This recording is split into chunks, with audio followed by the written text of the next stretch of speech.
é um prazer estar aqui nessa cidade que enfim, me acolheu aí, um jovem economista, graças às artes do professor Pedro. Acabei dando curso no conceito do Conselho Regional de Economia, dando palestra na universidade, enfim. E, então, uma terra que eu tenho muito carinho, né?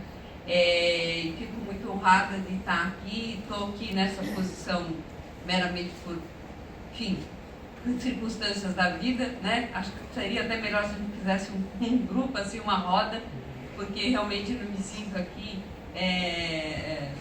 enfim, em condição melhor que qualquer um de vocês para falar, enfim, sobre esses temas tão complicados hoje no nosso país. Mas eu sempre digo para os meus alunos que eu sou uma seguidora de regras. Como eu sou uma seguidora de regras, o tema que me foi dado aqui pelo Robert foi o seguinte. Ele diz: a pauta é relativamente livre, mas a sugestão é como retomar o social, entre parênteses, novo desenvolvimentismo, né? Bom, então, ele disse bem, a gente, para saber como retomar alguma coisa, a gente precisa entender que coisa é essa, né?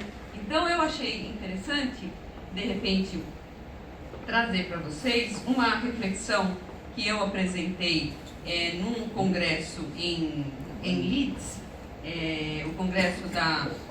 Deixa eu só... Chega aqui. O congresso da International Initiative for the Promotion of Political Economy, uma espécie de CEP internacional, vamos dizer assim. A CEP, vocês devem saber, a Sociedade Brasileira de Economia Política, né, que reúne, digamos assim, a heterodoxia, de uma certa forma, com algum predomínio dos marxistas, mas não só, tem economistas de variada filiação teórica heterodoxa ali, só não tem ortodoxo, né? E essa International Initiative for the Promotion of Political Economy é uma espécie de CEP internacional, e eu preparei essa apresentação para esse congresso. Ela está em inglês, eu não vou segui-la aqui, é mais para eu me orientar e não esquecer de dizer nada. Então vocês não se preocupem, vai estar eu pedi para projetar, eu podia só ler no computador, mas porque tem um quadro que eu quero projetar, né? E aí é bom que vocês estejam olhando, só por isso. Mas não se preocupem, por favor, com o que está na tela, né? É só mesmo para eu não esquecer aqui nenhum ponto da argumentação. Bom, o tema lá desse... O tema desse... Ué, por que saiu assim?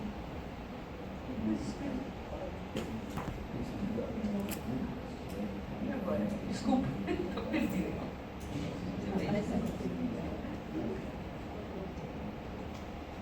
Bom, não sei o que acontece. Tudo bem. Eu nunca tinha feito isso aqui com este computador. Deve ser algum sistema diferente. Bom, paciência, fica assim mesmo. Então o tema lá era sobre o fim do neodesenvolvimentismo. E tem uma grande confusão nesses termos, né? Neodesenvolvimentismo, novo desenvolvimentismo, social desenvolvimentismo e desenvolvimentismo e nacional desenvolvimentismo. Enfim, então eu fiz aqui um esforço, na realidade, de levar para eles, né, a reflexão sobre isso e para discutir um pouco, afinal, qual o sentido dessa experiência que a gente teve no Brasil nesses últimos 12 anos, se há alguma coisa que a gente pode chamar de desenvolvimentismo, que se pareça com o que aconteceu... Não tem importância. Lá tá. Então tá. A gente, enfim, o desenvolvimentismo não é um conceito novo, né? Ele é um conceito que é carregado de determinações históricas, e a gente então precisa, nós somos instados a fazer essas comparações, trazer essa discussão, né? Bom,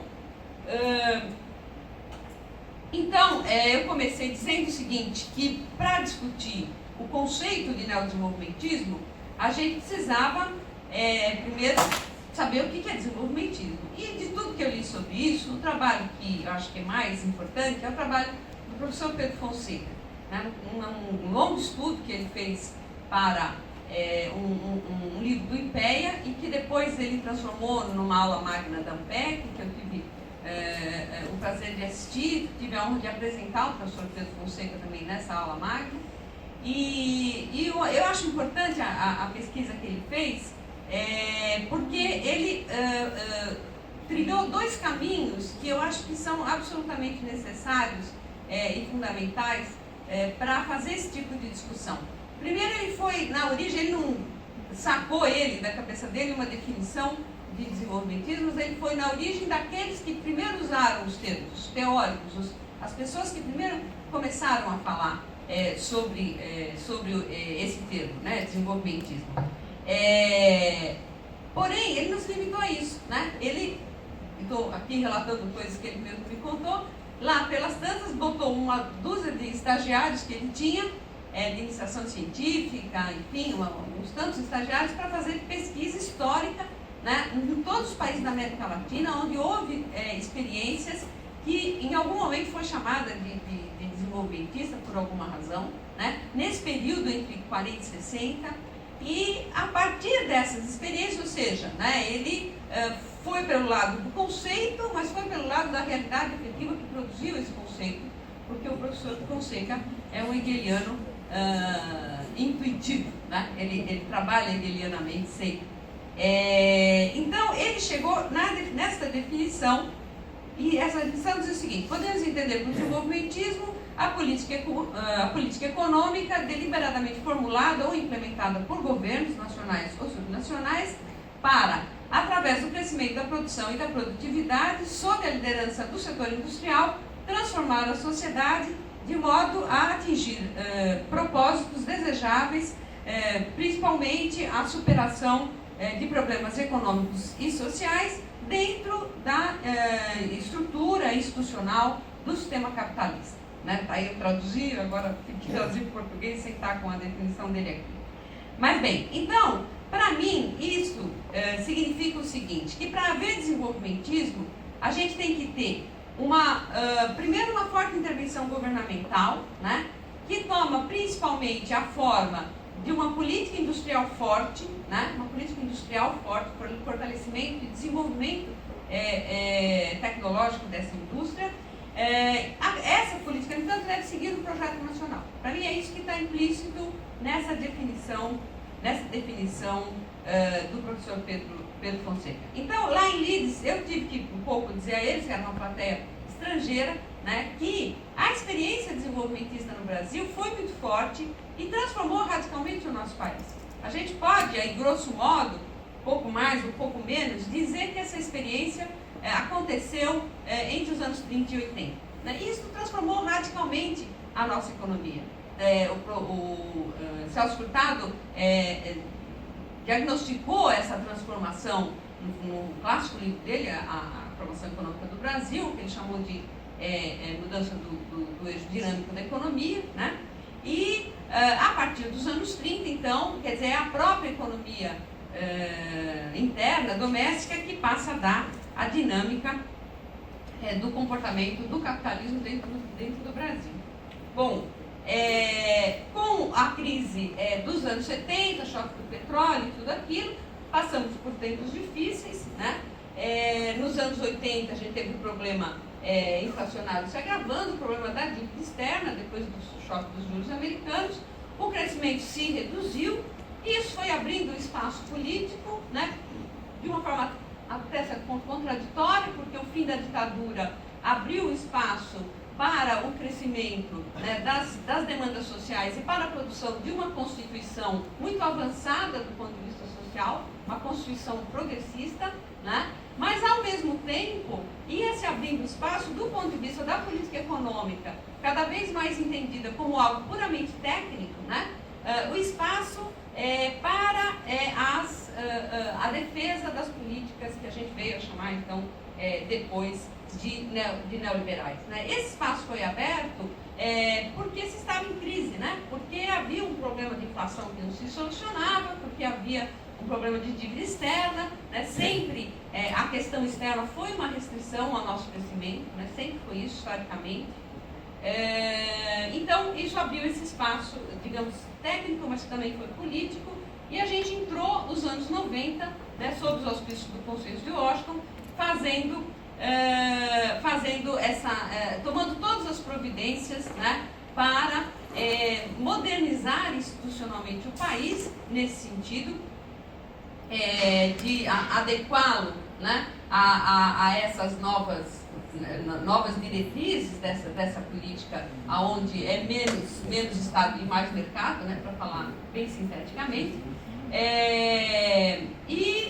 Enfim, daí até, eu diria que quase que o final do primeiro governo Lula, a gente teve mais ou menos o segmento dessas regras, se construiu uma nova institucionalidade.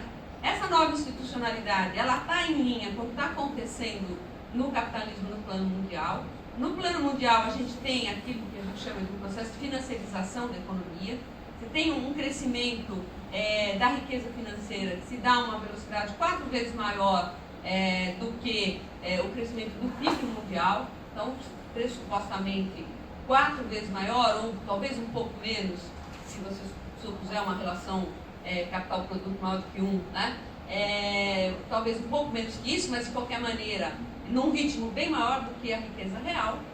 Isso vai criando desequilíbrios e a formação recorrente de bolhas, e a gente tem um cenário desde o começo dos anos 80 no plano internacional marcado por isso, né? Pelo crescimento da riqueza financeira, recorrentes crises financeiras e o fortalecimento do dólar, que cria uma espécie, uma novidade na história do capitalismo, que é um meio de pagamento internacional sem lastro real, né? Uma moeda internacional com uniforme nacional, porém pela primeira vez sem lastro.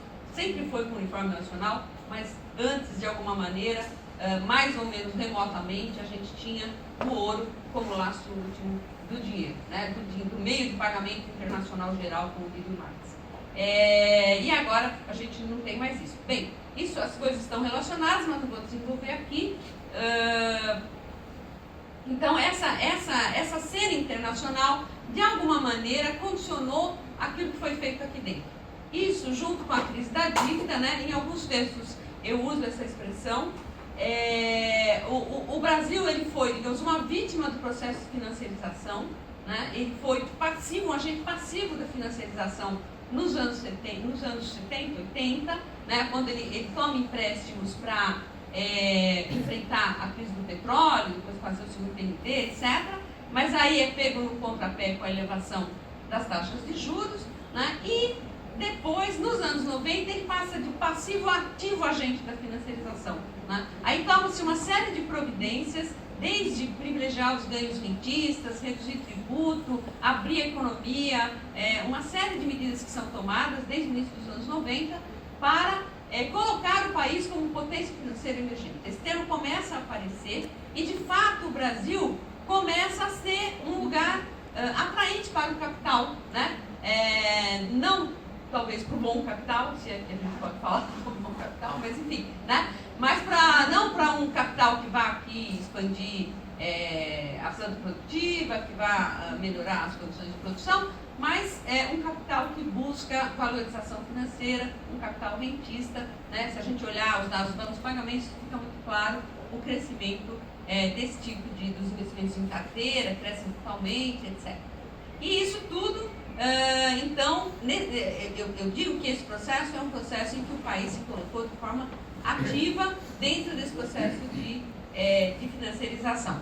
Bom, então, em linha com isso, tinha que seguir todas as regras do Consenso de Washington, né? O tripé macroeconômico básico. Nós começamos sem o câmbio flutuante, né? O plano real começa sem o câmbio flutuante, como vocês sabem. Depois da crise de 99 entra o câmbio flutuante e o regime de metas. E aí a gente está no tripé macroeconômico. Bom, para mim essa política não se alterou, mesmo com a vitória do PT, né, em 2002.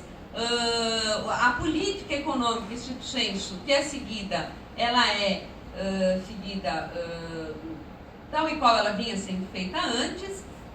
O que Lula fez de diferente foi um investimento forte nas políticas sociais, né? Eu digo que ele fez políticas sociais de alto impacto, o que fez diferença depois, né? Você teve uma consequência disso, né? Quando o primeiro sinal de que alguma coisa heterodoxa nesse sentido ia ser feita foi o PAC. Para mim, na minha leitura, foi o PAC, né? Foi em 2006, que foi um programa de investimento público, então uma atuação forte pelo lado da demanda, né? Fazendo uma política pelo lado da demanda e não uma política pelo lado da oferta, como havia sido desde o início dos anos 90. Eram, se não me engano, 500 bilhões de reais para ser aplicados ao longo de 4 anos em habitação, recursos hídricos, energia, enfim, áreas de infraestrutura e o programa de habitação Minha Casa Minha Vida. Bom, é a partir daí que começam a surgir esses termos, neodesenvolvimentismo, novo desenvolvimentismo, né? Porque de fato você começa a romper com essa, enfim, começa a colocar algum ingrediente diferente nessa receita que vinha sendo seguida. No segundo mandato do Lula, e principalmente depois da crise internacional, né, começa a aparecer uma distinção que vai qualificar, vamos dizer assim, esse termo neodesenvolvimentismo. Então vai aparecer 2 qualificativos, o novo desenvolvimentismo e o social desenvolvimentismo, né? E que são esse quadro que eu na verdade estou passando isso aqui por causa desse quadro, apesar que está em inglês, mas é fácil de entender, né?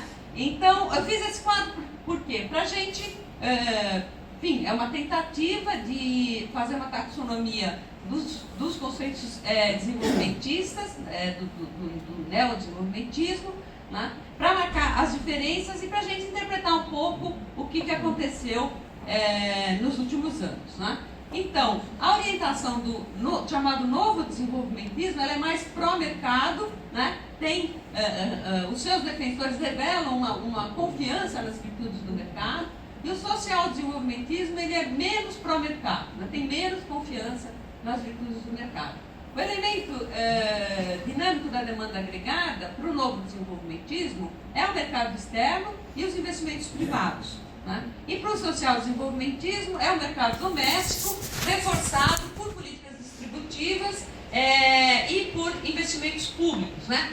Com investimentos públicos fortes.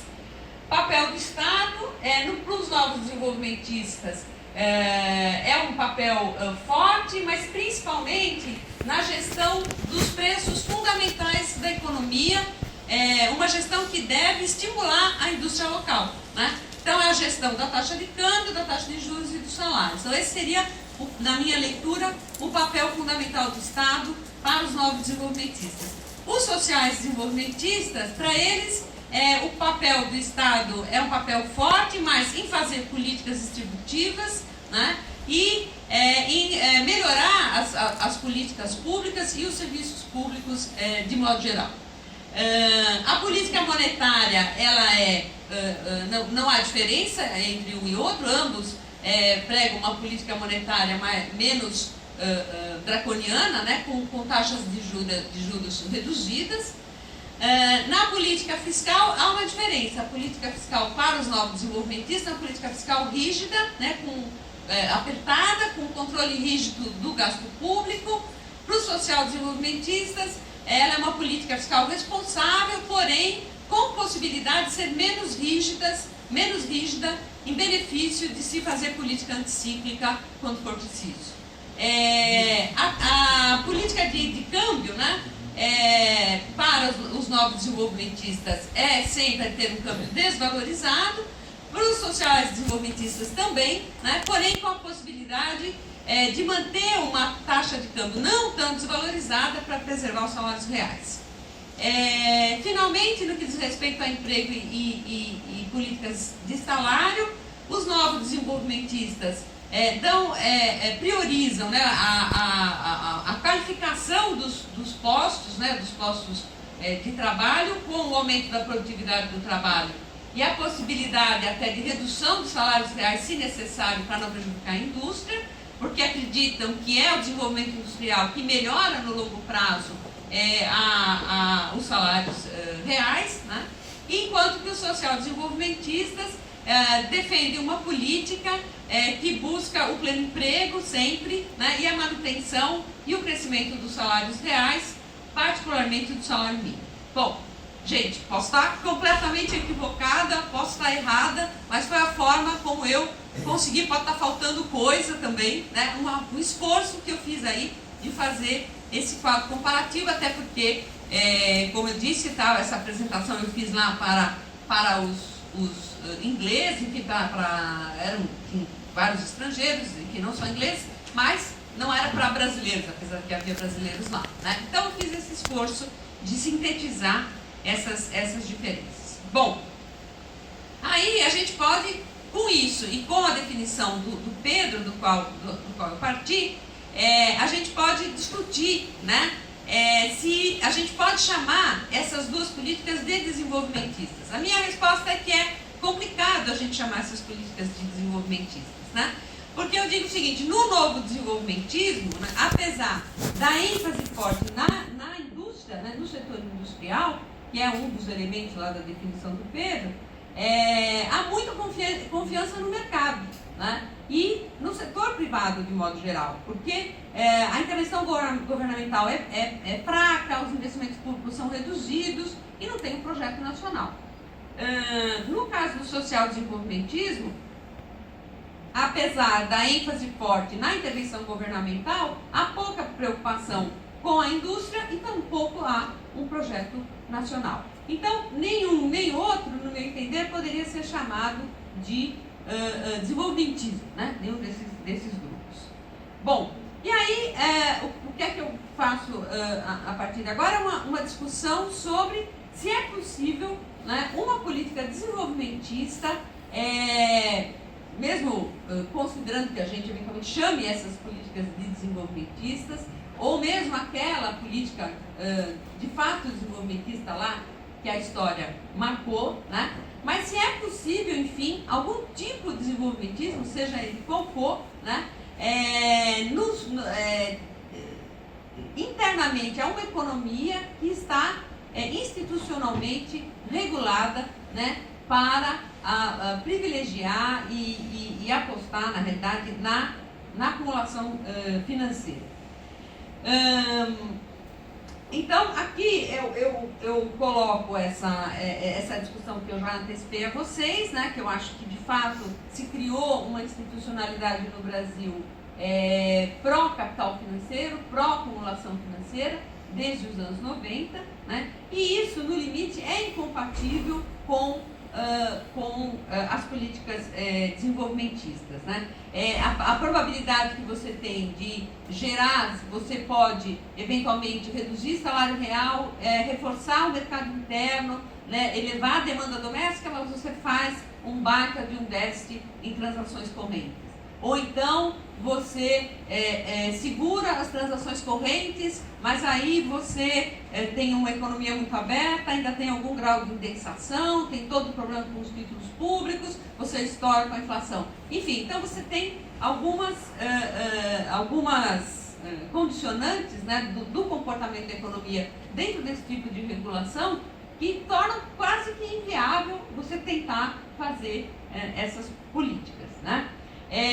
Eu aqui também lembro que essa discussão sempre nos remete à discussão também de dependência, né? Eu até orientei uma tese lá na USP sobre isso, quer dizer, o que a gente tem que repensar nas teorias da dependência e do imperialismo a partir dessa situação do capitalismo financeirizado, né? Então, para mim, assim, eu acho que o Brasil hoje ele continua dependente, né? Mas ele não é mais dependente. A dependência do Brasil não passa mais pelas relações de preço, né?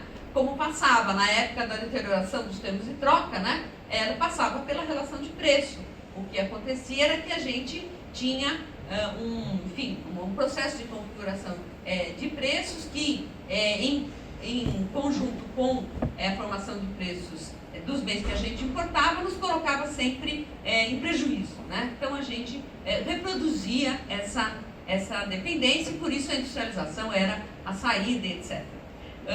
Eu acho que hoje a gente conceituar a dependência, continuar a conceituar a dependência nesses termos, primeiro que não condiz com a história, né? A gente, pelo contrário, a gente teve aí, pode ser que seja só um episódio, mas de qualquer maneira, a gente teve um período aí longo de alguns anos de termos de troca completamente a nosso favor e não contrário, né? Por conta do efeito China, etc., que elevou o preço das commodities.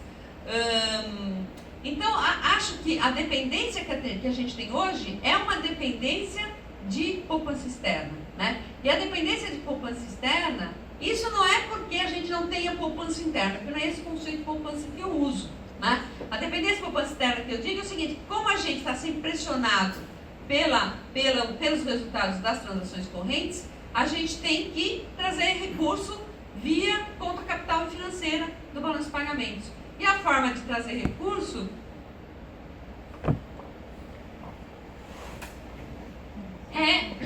e vem sendo você sistematicamente manter uma política monetária com uma taxa de juros inaceitável, né? Isso faz com que não só a gente acabe tendo grandes quantidades de dólar entrando no país, mas aprecia a moeda, né? Esse que é o problema. Aprecia a moeda e com isso a gente acaba mandando muito recurso para fora, né? O que se mandou de recurso para fora, de lucros enviados para o exterior, nesse período de apreciação cambial forte que a gente teve no pós-crise, uma coisa enorme, né? Então, na balança de transações correntes, quando você olha os grandes déficits que ocorreram, claro que tem um buracão no turismo, tem tudo isso, porque evidentemente viajar para o exterior fica barato, etc., né? Mas, assim, tem um aumento substantivo, por exemplo, dos lucros enviados ao exterior, dos dividendos enviados ao exterior, né?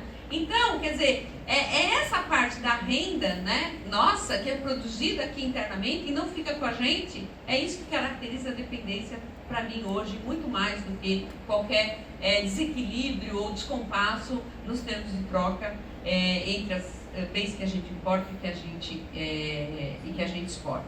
Bom, eu então digo aqui, né, que para tentar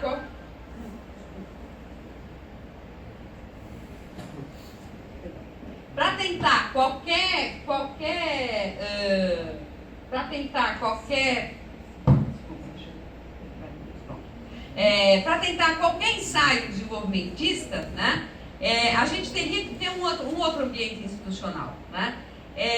Como que a gente vai tentar fazer isso com esse par que sempre nos acompanhou, né? Ou quase sempre, em raros momentos não nos acompanhou, como agora, né? Agora a gente está com a moeda até desvalorizada, né? Tem um overshooting aí até de desvalorização. Mas nos anos 90 para cá, a gente teve sempre um par aí, taxa real de juros elevada e câmbio apreciado, junto com a busca de resultados primários sempre muito elevados, né? Então, dentro disso, como fazer uma política desenvolvimentista, né? Fica quase impossível. Que mais? Deixa eu ver.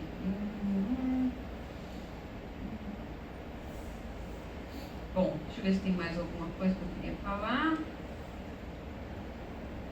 Bom, aí sim, para falar um pouco agora enfim, desse último período, né?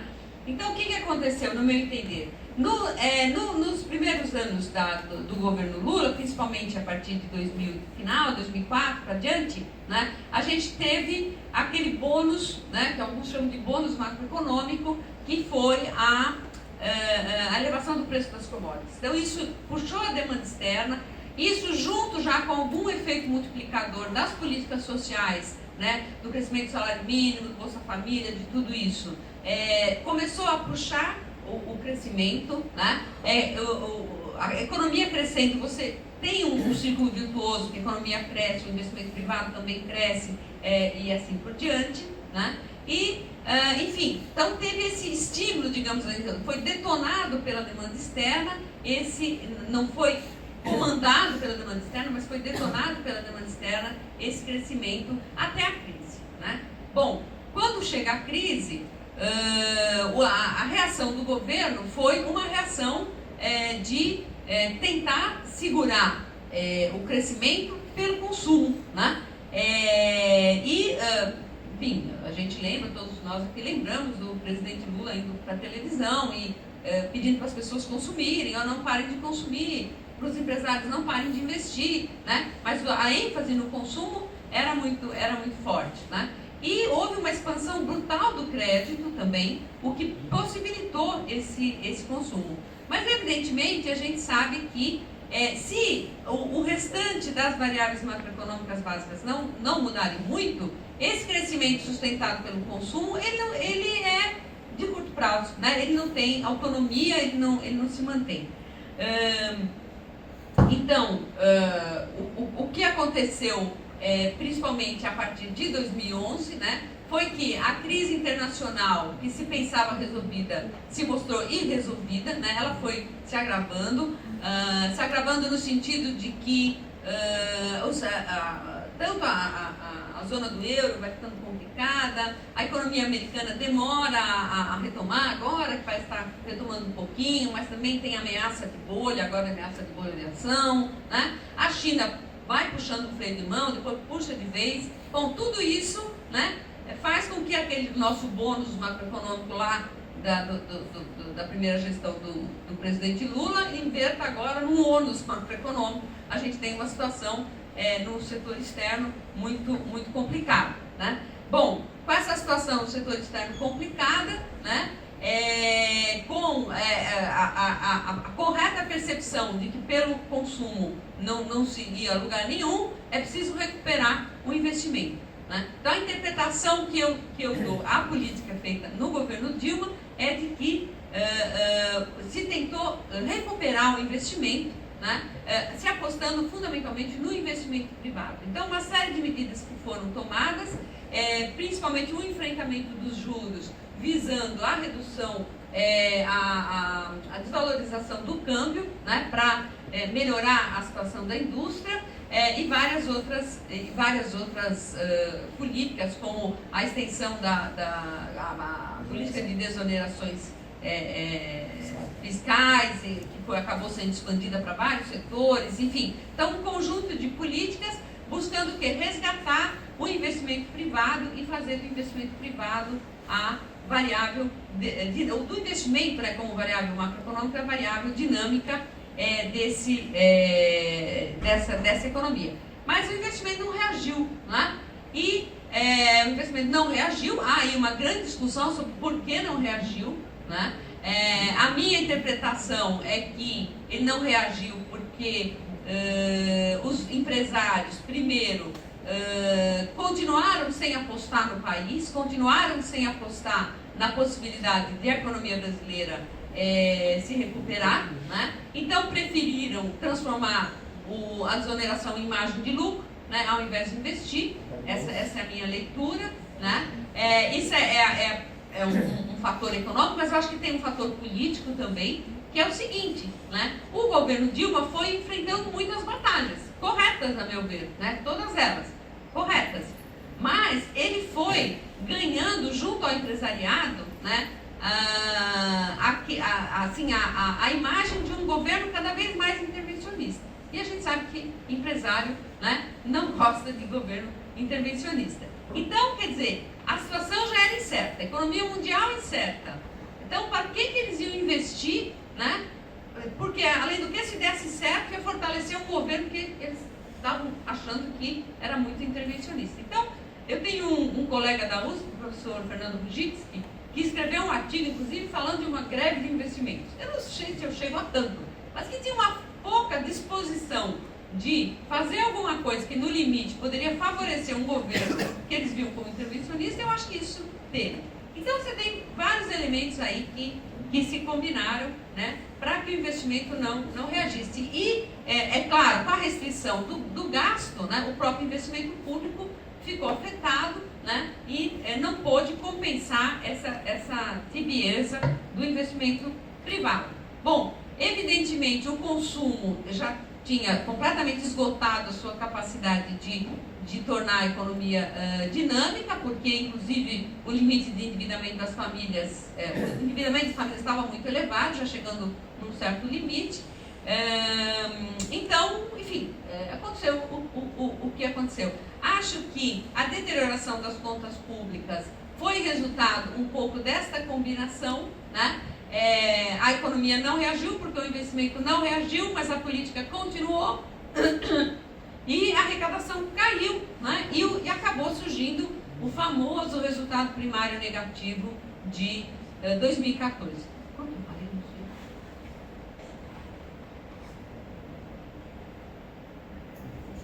Falei, não sei. Vou falar mais uns 10 minutos. Eu estou combinando aqui com ele, eu vou falar mais 10 minutos. Já falei 25, 35, tá bom. Então, do que eu falar? Esqueci. Os empresários sabotaram. Não, os empresários, sim. Essa era outra coisa. Resultado primário, pronto. Resultado primário negativo. O resultado primário negativo, né, que eu acho que não era motivo para nenhum escândalo, em hipótese alguma, né? Por quê?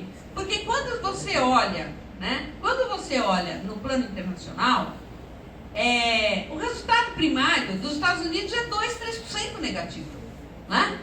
Todos os países do mundo têm resultado primário negativo, do Japão é 4-5%, enfim, né?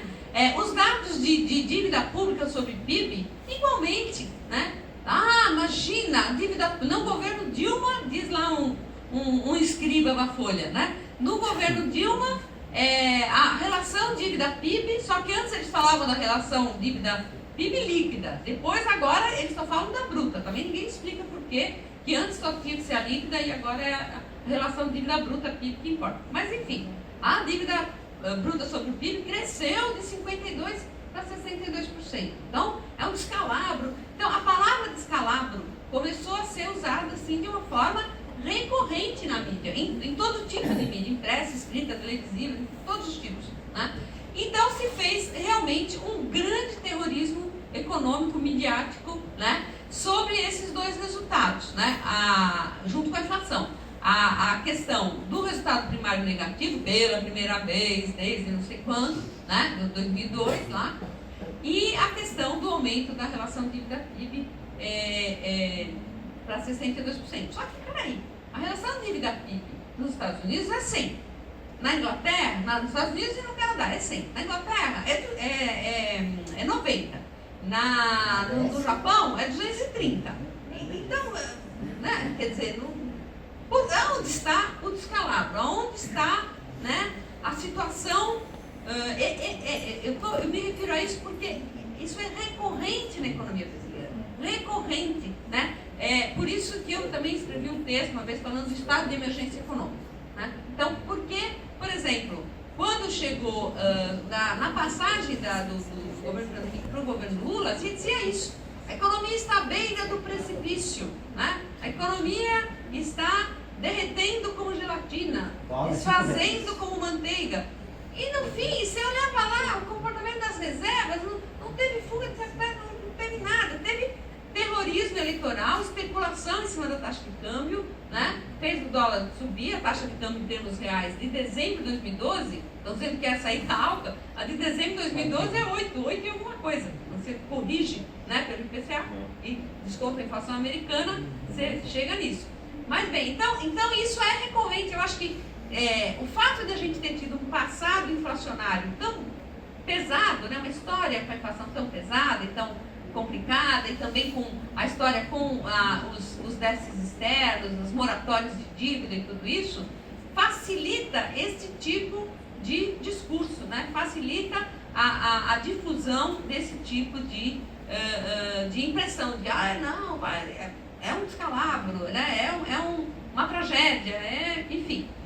Então, eu acho que esse terrorismo midiático todo aí, junto, claro, com a enorme pressão dos interesses rentistas, junto com, enfim, toda a confusão da Lava Jato e toda essa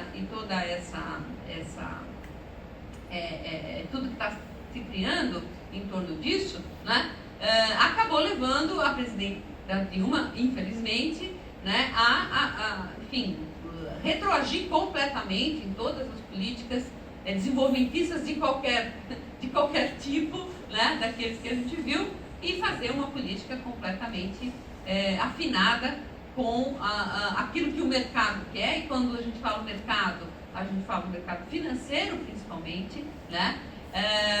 E mesmo assim, nada mudou, ou melhor, as coisas pioraram e muito. Quando você pega todos os indicadores macroeconômicos, todos, do emprego, a inflação, o produto, a formação bruta de capital fixo, todos. A única coisa que melhorou as transações correntes, e aí não porque as exportações tenham respondido muito, mas sim porque as exportações caem muito, né, com a desvalorização do câmbio.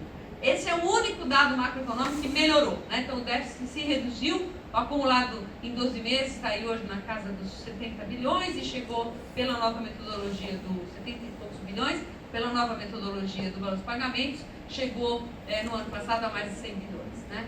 Então, tirando esta variável, o resto tudo piorou e piorou barbaramente. As contas públicas um descalabro aí sim, o que aumentou o tamanho do buraco das contas públicas.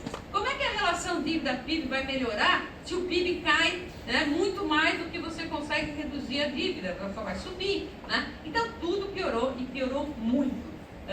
O próprio mercado é uma coisa impressionante. Vou falar só isso para encerrar, para a gente poder conversar. É impressionante você ver os boletins focos. Eu fiz esse exercício, eu peguei um por um dos boletins e fui acompanhando a mudança da previsão do mercado.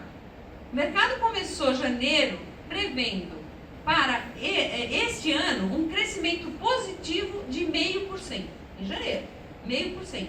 E para o ano que vem, um crescimento de 1,5%. Hoje, 10 meses depois, eles estão prevendo um crescimento negativo de 3,1% para este ano e um crescimento negativo de 1,9% para o ano que vem. Então, a impressão que fica disso é que o próprio mercado foi surpreendido pela violência das consequências do ajuste, né? Então, se paga um preço por isso, e esse preço é muito alto, porque não é depois do dia para a noite que você recupera essa economia, né? Isso é o que se perde em termos de desenvolvimento tecnológico, de aplicação de recursos em benefício da melhora da produtividade, etc., é muito grande. O Stiglitz esteve aí falando exatamente isso, né? Que ele acha que isso é muito ruim para o país, um ajuste desse tamanho, porque, enfim, não ajusta, desajusta no médio e no longo prazo, né? E no curto prazo também, como eu disse, as variáveis estão muito ruins.